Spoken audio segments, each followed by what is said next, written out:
नमस्कार। आइए बात करते हैं सबसे पहले कनिष्ठा उंगली के बारे में। कनिष्ठा उंगली सूर्य की उंगली के साथ में एकदम चिपकी हुई है। कुल मिलाकर के बुद्धि के हिसाब से कहीं भी आप में कमी नहीं। अच्छी बुद्धि है, अच्छा ज्ञान है, अच्छी भाषा शैली है, लोगों से प्रेम पूर्वक बात करते हैं और सही तरीके से सही सलाह भी देते हैं और किसी की सही बात को अच्छी तरह से ग्रहण भी कर लेते हैं। बात करता हूँ मैं आपकी दूसरी उंगली, इसको बोलते हैं सूर्य की उंगली। किसी भी उंगली के अंदर यश सम्मान मान सम्मान प्राप्त करने की उंगली के रूप में इस उंगली को जाना जाता है। यहाँ पर अगर मैं देखता हूँ तो सभी प्रकार से किसी भी प्रकार से कोई समाज से दाग लगवाने का काम, बदनामी का काम, किसी नौकरी में सस्पेंड होने का काम, इस तरह का कोई भी यहाँ पर संकेत नहीं है। कुल मिलाकर के आप अपने परिवार की प्रतिष्ठा बढ़ाने वाले हैं और साथ ही साथ माता पिता की सेवा करने वाले हैं। आइए बात करते हैं एक और उंगली की, इसको बोलते हैं यहाँ पर शनि की उंगली। शनि की उंगली जानी जाती है अच्छे धन के आगमन के स्रोतों के लिए, साथ ही साथ जानी जाती है स्वास्थ्य के हिसाब से। यदि इसको देखता हूँ तो यहाँ सेकंड पर्व व्यवहारिक पर्व है और थर्ड पर्व जो वैभवशाली यानी धन की स्थिति के लिए, आर्थिक स्थिति के लिए जाना जाता है, उस पर भी छोटे छोटे क्रॉस हैं। यानी इस समय आप अपने व्यवहार में कहीं ना कहीं धन को लेकर परेशान हैं। इस प्रकार की स्थिति को दर्शाने वाले ये यहाँ पर छोटे छोटे जो कट हैं ये दर्शा रहे हैं। ये कभी कभी आते हैं साल 6 महीने के लिए, बहुत ज़्यादा रहते हैं तो 2 साल तक रहते हैं। अभी ये पक्के रूप में नहीं है, छोटे छोटे रूप में है, लेकिन इनका इस तरीके से रहना ये उस अशुभ संकेत होता है, धन के आगमन में कमी को दर्शाता है। इसके बाद बात करता हूँ मैं यहाँ पर आपके सीधा सीधा बृहस्पति की उंगली को। बृहस्पति की उंगली एकदम शनि की उंगली के साथ चिपक जाए, व्यक्ति ईश्वर में आस्था रखता है, पूजा पाठ में ध्यान रखता है। थर्ड पर्व आर्थिक पर्व होता है। ईश्वर की कृपा से धन का आगमन जो है वो इस समय कर्म रूपी रूप में बना हुआ है, यानी आपके कर्म से ही आप इस समय खा पा रहे हैं, अपने धन के आगमन बना रहे हैं। कुछ इस समय मन के अंदर झुंझलाहट पर नियंत्रण रखना होगा, पत्नी के साथ तू मैं का रिश्ता बन सकता है, तो इसको थोड़ा सा ध्यान रखिएगा। अब बात करता हूँ बुध के पर्वत की।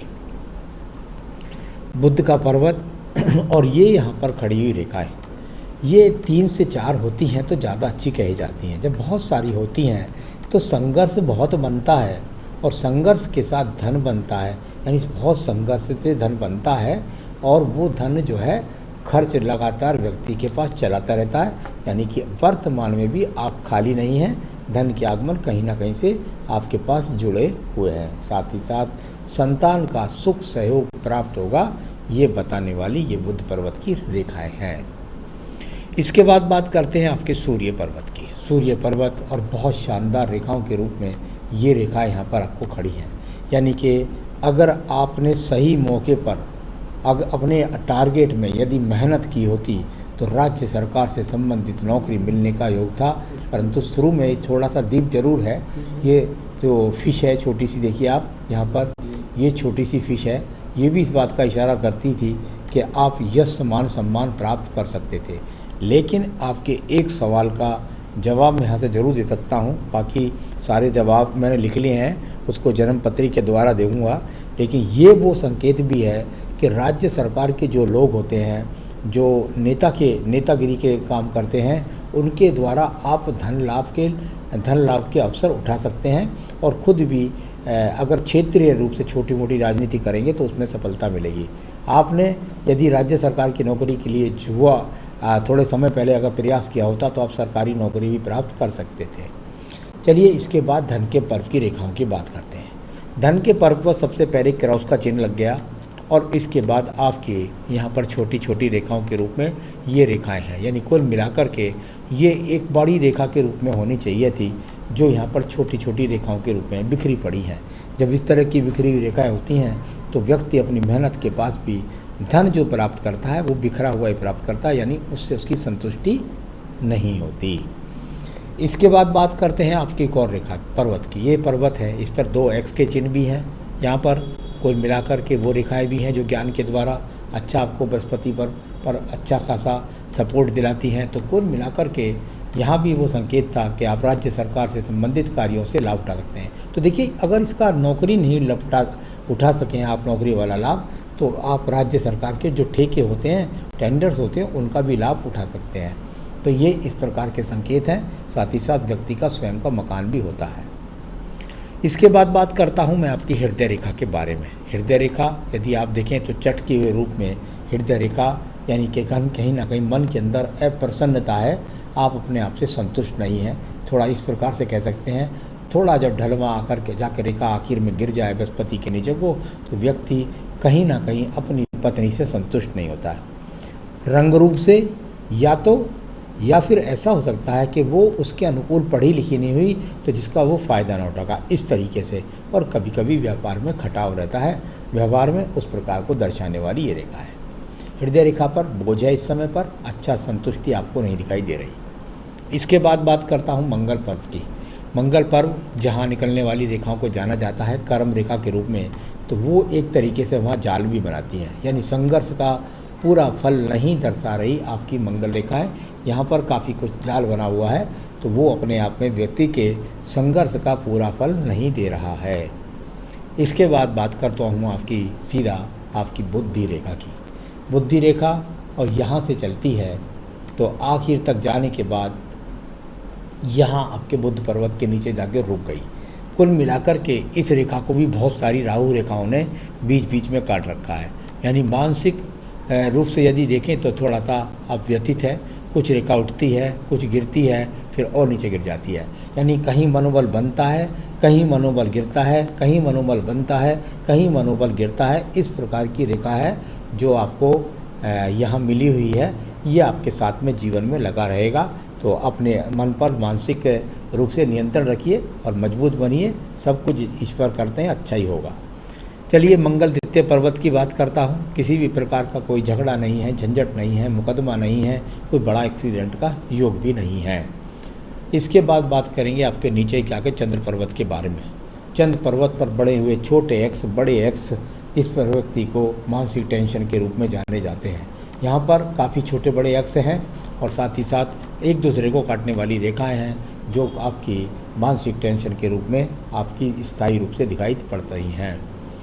इसके बाद मैं बात करूँगा आपके इस पर्वत पर। ये पर्व जब सारा का सारा यहाँ दूषित हो तो इसको बोलते हैं केतु पर्व से लेकर के और मस्तिष्क पर्व तक ये छोटी बड़ी रेखाएं उठना कटना, उठना कटना, उठना कटना, यानी ये मिलाकर के ये जीवन के संघर्ष को दर्शा रही है। ना तो व्यापार का कहीं लाभ दिखाई देता है, कहीं भी मानसिक पीड़ा को बहुत दर्शाता है। तो कुल मिलाकर के यानी आपको टेंशन से संबंधित है, लेकिन कहीं व्यापार से लाभ के संकेत नहीं नज़र आ रहे हैं। तो व्यापार से कहीं भी लाभ संकेत यहाँ पर नज़र नहीं आए। अब बात करूँगा मंगल रेखा की, जो संजीवनी रेखा के रूप में जानी जाती है। ये वो रेखा होती है जब व्यक्ति के हाथ में मिल जाए तो व्यक्ति अपने जीवन के अंतर्गत संघर्ष कर रहा है, लेकिन भगवान की कृपा है, अब व्यक्ति का संघर्ष के बाद भी काम सब बन जाते हैं। यानी कुल मिलाकर के ईश्वर की कृपा जानिए और आपके वो काम सब बनते रहते हैं।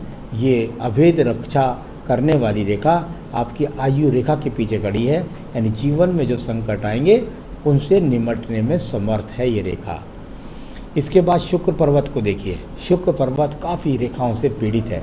यहाँ भी नीचे काफ़ी क्रॉस बने हुए हैं, यानी कुल मिलाकर अच्छे संसाधन नहीं हैं, अच्छी स्थिति नहीं है यहाँ पर दिखाई पड़ रही। तो अच्छे संसाधनों के संकेत यहाँ पर नज़र नहीं आ रहे। कुल मिलाकर के संसाधनों की वर्तमान में कमी है।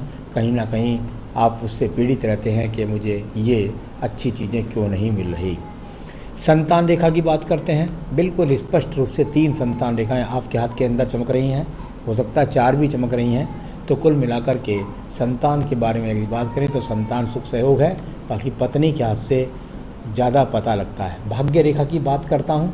ये भाग्य रेखा पितृ रेखा के साथ जुड़ी हुई है, यानी कहीं ना कहीं पैतृक संपत्ति का भी थोड़ा बहुत सहयोग है। और यदि आप ज़्यादा अपना ध्यान नौकरी की तरफ लगाएंगे तो वो अच्छा लगता है देखने में। तो कुल मिलाकर के ये व्यापारिक रेखाएं यहाँ सपोर्ट नहीं कर रही हैं। अब बात करता हूँ आपके राहु पर्वत की। राहु पर्वत पर 2 रेखाएं खड़ी हैं, यानी कुल मिलाकर कहीं भी हो, आपकी दशा क्या है वो तो जन्मपत्री में देख के भी पता लग जाएगा, लेकिन राहु इतना खराब भी हाथ के अंदर नहीं है। केतु स्थान पर कोई देखे तो किसी तरह का कोई यहाँ पर कोई एक्सीडेंट नहीं है, लेकिन बाधाएं रेखाएं वहाँ पर खड़ी हैं, यानी कार्यों में अच्छी तरीके से सफलता नहीं मिल रही है। आयु रेखा की बात करते हैं। आयु रेखा और यहाँ से जा कर के भाग्य रेखा के साथ सम्मिलित होकर नीचे तक पहुँच गई। 75 एज की 75 वर्ष की आयु रेखा भी आपके हाथ के अंदर मौजूद है। तो सारा हाथ सारी रेखाएं पड़ी हैं। अंगूठा भी देख लेता हूँ मैं आपका। अंगूठे में फर्स्ट पर्व तो ठीक है, लेकिन सेकंड पर्व यहाँ पर काफ़ी पीड़ित लग रहा है, यानी कुल मिलाकर के डिसीजन पावर तो ठीक है, लेकिन ये बाधा रेखाएं यहाँ पर आड़े रूप में जब हों तो संसाधन में कमी को दर्शाती हैं। तो आपकी सारी रेखाएं पर्वतें सब चीज़ों को पढ़ लिया है, और यहाँ से जो आपने सवाल दिए हैं उनको नोट भी कर लिया है, और देखते हैं कि जन्मपत्री से आपका मिलान हाथ खा रहा है कि नहीं खा रहा है। उसके अनुसार फिर हमने देख लिया कि जन्मपत्री से आपका हाथ मिलान खा रहा है, और उसके साथ हम आपके बाकी सभी सवालों के जवाब आपको जन्मपत्री में देने वाले हैं। नमस्कार।